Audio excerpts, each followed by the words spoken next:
Elle s'appelle NGC 1052 DF2. C'est une galaxie très atypique. Bien que de la taille d'une galaxie spirale, cette galaxie ultra diffuse possède très peu d'étoiles, équivalentes à 200 millions de masses solaires. Et les vitesses des amas d'étoiles qui sont mesurées indiquent qu'elle ne comporte pas du tout de matière noire. Ça se passe là-haut, par Eric Simon.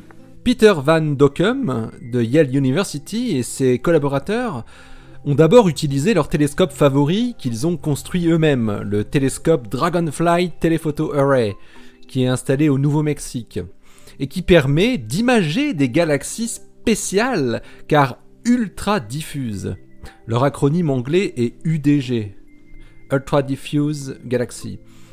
Elles sont qualifiées de la sorte car elles n'émettent que très peu de lumière, ne possédant que très peu d'étoiles. Les premières UDG ont commencé à être trouvées en 2015 et leur nombre n'a cessé de croître depuis lors, généralement indiquant la présence de bonnes quantités de matière noire. En 2016, la même équipe avait même trouvé une telle galaxie ultra diffuse, Dragonfly 44, dont les caractéristiques indiquaient qu'elle était composée de 99,9% de matière noire. Mais aujourd'hui, c'est l'inverse qui se profile. DF2 a tout d'une galaxie ultra diffuse, mais elle ne montre aucun signe de matière noire.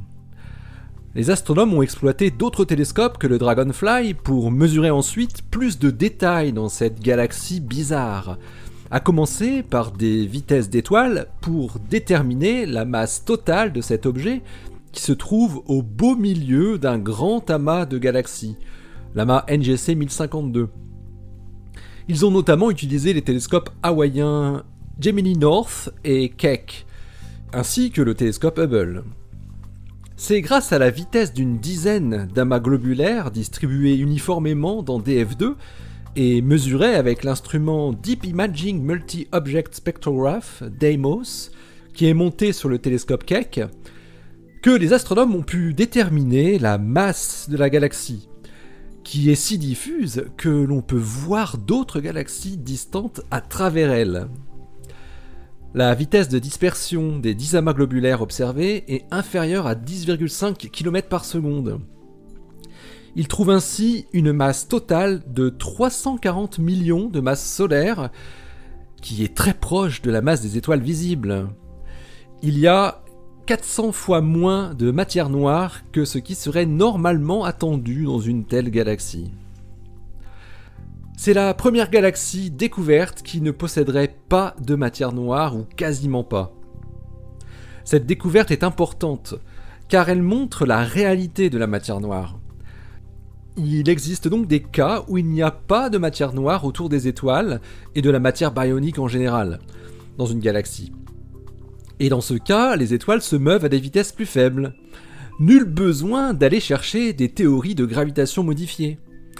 La même quantité d'étoiles et de gaz peuvent avoir une dynamique différente selon la quantité de matière noire présente. Mais cette galaxie ultra diffuse pose aussi des questions sur la formation des galaxies, car le paradigme stipule que les galaxies se forment autour de puits gravitationnels créés par des halos de matière noire. Donc DF2 se serait alors formé différemment. La question reste à creuser par les spécialistes.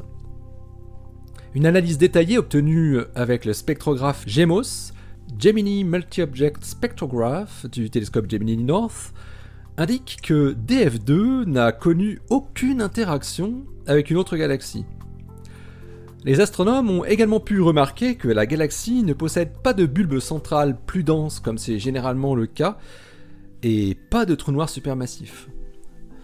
Aucun modèle ne permet aujourd'hui d'expliquer la formation de ce type de galaxie, qui semble n'être formé que d'un halo de rares étoiles et d'amas globulaires un peu plus denses et étonnamment brillants, une autre bizarrerie. Van Dokkum et son équipe essayent quand même d'apporter des explications. Il se trouve que l'amas de galaxies où évolue DF2, à une distance de 65 millions d'années-lumière, est dominé par une galaxie elliptique géante nommée NGC 1052 et qui donne son nom à l'amas. Les chercheurs pensent que la formation de cette énorme galaxie, forcément violente, aurait pu jouer un rôle dans le devenir de DF2 et son déficit de matière noire. Une autre idée spéculative impliquerait un événement cataclysmique menant à la formation de très nombreuses étoiles massives qui auraient soufflé tout le gaz et la matière noire avec, stoppant par là même la production stellaire. Mais ces explications ne sont pas pleinement satisfaisantes pour expliquer toutes les observations de DF2. L'équipe de Van Dockum continue actuellement sa traque des galaxies ultra-diffuses avec le télescope Hubble et est en train d'en analyser 23 nouvelles. Parmi celles-ci, 3 semblent déjà être similaires à NGC 1052 DF2 et vont être observées plus en détail. Peut-être venons-nous de découvrir le sommet d'un iceberg, une vision inédite de ce à quoi aurait ressemblé l'univers s'il n'y avait jamais eu de matière noire. Allez, d'ici la prochaine, portez-vous bien, restez bien les yeux vers le ciel et les pieds sur terre. Salut!